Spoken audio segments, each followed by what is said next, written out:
మీ business ను develop చేసుకోవాలి అనుకుంటున్నారా? మీ పరపతిని పెంచుకోవాలి అనుకుంటున్నారా? అయితే ఓకే టీవీ ద్వారా L band, Aston band ad, scrolling ad, ad with voice overs, logo bug, video ads ద్వారా మీ యాడ్స్ ను పబ్లిష్ చేసుకోండి. సంప్రదించవలసిన ఫోన్ నెంబర్ 8520917933. ఏదైతే కేంద్ర ప్రభుత్వం తీసుకొచ్చిన నల్ల చట్టాలను రద్దు చేయాలని చెప్పేసి ఈరోజు రైతు సంఘాల దీక్ష అయితే ఇందిరా పార్క్ వద్ద నిర్వహించడం జరిగింది. దీనికి సంబంధించి ఫుల్గా క్లారిటీ ఇవ్వడానికి పద్మపక్షి గారు మనతో ఉన్నారు. మనం చెప్పండి, ముఖ్య ఉద్దేశం ఏంటిది? అసలు మొన్న కూడా ప్రెస్ మీట్ చేయడం జరిగింది, ధర్నా చేస్తామని చెప్పేసి. ధర్నాకైతే పెద్ద ఎత్తున రావడం జరిగింది. గ్రామీణ భారత్ బంద్ దేశవ్యాప్తంగా సమ్మె నిర్వహించటానికి గల ప్రధాన కారణం, ఈ దేశంలో రైతులు పండించిన పంటలకు డాక్టర్ స్వామినాథన్ కమిషన్ చెప్పిన ప్రకారం ఎంత ఖర్చు పెడతాడో పంట పండించటానికి, దానికి 50% అదనంగా కలిపి మద్దతు ధరలు నిర్ణయించాలి. దాన్ని చట్టం కూడా చేయాలి. ఎవరైనా మద్దతు ధరలను అమలు చేయకపోతే శిక్షకు గురి చేయటానికి వీలుగా చట్టం చేయాలి అనేది ప్రధానమైన డిమాండ్ రైతాంగానిది. ప్రధానమంత్రి గారు గతంలో జరిగిన రైతాంగ చట్టం తీసుకురావటానికి ఒక కమిటీ వేస్తాము, ఆలోచన చేసి చర్చించి నిర్ణయం చేస్తాము అని వారు హామీ ఇచ్చి 2 సంవత్సరాలు దాటినా ఇప్పటి వరకు ఏ ఒక్క చర్య తీసుకోలేదు. పైగా ఈ దేశం, ఈ రాష్ట్రంలోనే ప్రతి 100 మందిలో 92 మంది రైతులు అప్పుల ఊబిలో కూరుకుపోయి ఉన్నారు. అట్లాగే దేశవ్యాప్తంగా కూడా రైతాంగం మొయ్యలేని భారంతో కూడిన అప్పులలో మునిగిపోయి ఉన్నారు. వాళ్లకు రుణమాఫీ చేయమంటున్నాం. ఒకవైపున కార్పొరేట్ కంపెనీలకు లక్షల కోట్ల రూపాయలు మాఫీ చేసినటువంటి కేంద్ర పాలకులు, రైతాంగం మట్టిలో మెతుకు తీసుకొస్తా ఉన్న రైతులు, ఈ ఆకలేస్తే అందరూ తినేటటువంటి అన్నాన్ని, ఆహారాన్ని సృష్టిస్తున్న, ఉత్పత్తి చేస్తున్న రైతు అప్పులను మాఫీ చేయమంటున్నాం. అందుకు చట్టం కావాలంటున్నాం. ఆ హామీ కూడా ఇచ్చాడు ప్రధానమంత్రి. రుణమాఫీ చట్టం గురించి కూడా ఆలోచన చేద్దామని హామీ ఇచ్చాడు. ఇప్పటి వరకు ఎలాంటి చర్యలు లేవు. విద్యుత్ సవరణ బిల్లును ఉపసంహరించడానికి ఆలోచన చేస్తామని హామీ ఇచ్చాడు.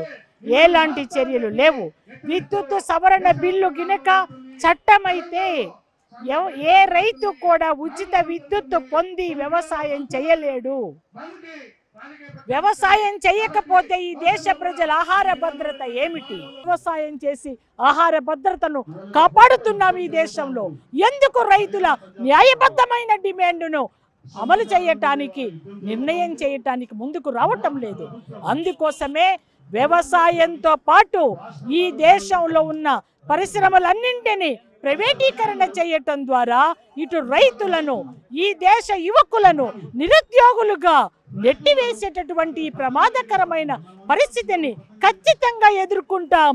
రానున్న పార్లమెంటు ఎన్నికలలో ఓడించటానికి సిద్ధమవుతా ఉన్నాము, సన్నద్ధమవుతున్నారు ప్రజలందరూ కూడా. అందుకోసమే ఈ సందర్భంగా జరుగుతున్న గ్రామీణ భారత్ బంద్లో, సమ్మెలో కోట్లాది మంది రోడ్ల మీదకి వచ్చారు. ఈరోజు రైతులు, కార్మికులు, కష్టజీవులు వీళ్ళందరూ ఐక్యమై ఈ దేశంలో ఉన్న రాజకీయ పార్టీలన్నింటినీ ఏకం చేస్తాం. బీజేపీ రైతు వ్యతిరేక విధానాలకు వ్యతిరేకంగా రైతులు, కార్మికులు, కష్టజీవులు, ఇతర రాజకీయ పార్టీలన్నింటినీ ఏకం చేస్తాం. ఖచ్చితంగా గద్దె దించుతాం రానున్న రోజులలో. ఇప్పటికైనా రైతు అనుకూల విధానాలను, కార్మిక అనుకూల విధానాలను, నిరుద్యోగులకు ఉద్యోగం కల్పించే విధానాలను, అధిక ధరలను తగ్గించే చర్యలను చేపట్టమని ప్రధానమంత్రి మోడీని అడుగుతా ఉన్నాము. వారి విధానాలకు వ్యతిరేకంగా గ్రామాన ఈరోజు కష్టజీవులు రోడ్ల మీదకి వచ్చారు.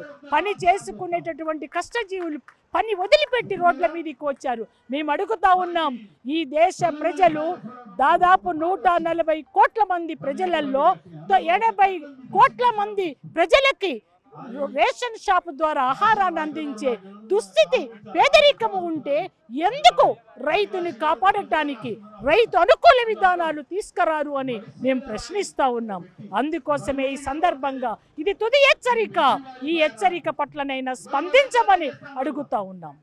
ఏం డిమాండ్ చేస్తున్నారు? ముఖ్యంగా ప్రధానమంత్రి గద్దె దిగితే ఈ మార్పు వచ్చే అవకాశం ఏమైనా ఉందా? ఎస్, ఎందుకంటే ఇప్పుడు ఈ రాష్ట్రంలోనే కౌలు రైతులను గుర్తించము అని చెప్పిన గత ప్రభుత్వాన్ని గద్దెదించింది ఈ రాష్ట్ర ప్రజలు. నిరంకుశ విధానాలను అవలంబించే పాలకులను ఖచ్చితంగా గద్దెదించటం అన్నది ఖచ్చితమైన మార్పు అంటున్నా నేను. అది రాజకీయపరమైన మార్పు. అనుభవించే రైతు, అనుభవించే కార్మికుడు అయినా ఓటేస్తాడా ప్రధానమంత్రికి? ఇన్ని కష్టాలలో ఆకలి చావులకు గురి చేస్తూ ఉంటే మమ్ములను ఓటేయగలుగుతాము. అందుకే ఖచ్చితంగా రానున్న పాలకులు కూడా ఇండియా కూటమి ఈరోజు గ్రామీణ భారత బంధుకు మద్దతునిచ్చింది. రేపు ఎన్నికలలో గెలిస్తే రైతు అనుకూల విధానాలు తీసుకువస్తామని వాళ్ళు ప్రకటనలు చేస్తూ ఉన్నారు. నిన్నగాక మొన్న రాహుల్ గాంధీ ప్రకటించాడు, మేము ఎన్నికలలో గెలిచి అధికారంలోకి వస్తే ఖచ్చితంగా పంటలకు మద్దతు ధరల గ్యారెంటీ చట్టం తీసుకొస్తామని ప్రకటించాడు. నేను అంటున్నాను ఈ సందర్భంగా, అన్ని రాజకీయ పార్టీలను పంటల మద్దతు ధరల గ్యారెంటీ తీసుకువస్తామని, కార్మిక అనుకూల విధానాలను అవలంబిస్తామని ప్రకటనలు చేయండి బహిరంగంగా. తద్వారా ఓట్లు పొందండి, అధికారంలోకి రమ్మని అడుగుతా ఉన్నాం. అందరూ ఇచ్చే హామీదే కదా మేడం, ఎన్నికల తర్వాత తీరుస్తారని ఎట్లా నమ్ముతున్నారు? ఎన్నికల తరువాత ఇవ్వకపోతే ఉద్యమాల ద్వారా పాలనను స్తంభింపజేస్తాం. గద్దె ఉండగానే, గద్దె ఎక్కటానికి అధికారం రాగానే ఈజీగా పాలన చేస్తాము అనుకుంటేది పొరపాటు. పూర్తిగా స్తంభింపజేస్తాం పాలనని అంటున్నాము. ఈ రోడ్డు నడవదు, లేకపోతే అసెంబ్లీ నడవదు, పార్లమెంటు నడవదు, స్తంభింపజేస్తాం. పాలకులు ఇచ్చిన వాగ్దానాలను నిలబెట్టుకోకపోతే ఖబర్దార్ సహించమని ప్రజా చైతన్యాన్ని పెంచుతామంటున్నాను. మీరు చెప్పండి మేడం. చాలా పెద్ద ఎత్తున రావడం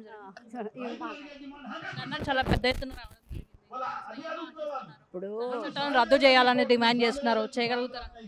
ఇప్పుడు నల్ల చట్టాలు రద్దు చేయాలి. తర్వాత రైతుల ఆత్మహత్యలను వ్యతిరేకిస్తూ రైతులు అనేక కష్టాలు పడుతున్నారు, పంటలు పండిస్తున్నారు, వాళ్ళకు కనీస మద్దతు ధర లేకుండా పోయింది. తర్వాత ఇప్పుడు ఢిల్లీలో కూడా రైతులందరూ 6 నెలల గాసం పెట్టుకొని వాళ్ళు అక్కడ ధర్నా చేస్తున్నారు. అందుకని మోదీ ప్రభుత్వాన్ని వ్యతిరేకిస్తాం, మోదీకి వ్యతిరేకంగా పోరాడితే పోయేది ఏమీ లేదు, బానిస సంఖ్యలు తప్ప.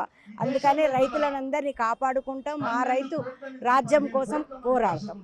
ఓకే, రాహుల్ గాంధీ వస్తే మరి మార్పు వస్తుంది అనుకుంటున్నారా? రాహుల్ గాంధీ హామీ ఇచ్చాడు గెలిచిన తర్వాత చేస్తామని చెప్పేసి, అతను అధికారంలోకి వచ్చే ఛాన్సెస్ ఏమన్నా? రాహుల్ గాంధీ అధికారంలోకి వస్తే వచ్చే మార్పులు ఉన్నాయి. ఎందుకంటే ఈ బీజేపీ ప్రభుత్వం కరుడుగట్టిన తీవ్రవాది ప్రభుత్వం కనుక. ఎందుకంటే వాళ్ళు మోదీ ఏమన్నాడు, నేను ఛాయవాలా అని అన్నాడు. ఛాయవాలా వాళ్ళు అది పేద ప్రజల కోసం పనిచేయాలి, కానీ ఆయన ధనిక వర్గానికి టాటా బిర్లా అదాని అందరి కోసమే పనిచేస్తాడు, కానీ పేద ప్రజల కోసం మోదీ ఎప్పుడూ పనిచేయలేదు. చట్టాలను మారవాలి, తర్వాత రైతుకు మద్దతు ధర రావాలి, ఆ చట్టాన్ని మద్దతు ఇచ్చే చట్టాన్ని ప్రవేశపెట్టాలని కోరుకుంటున్నాను.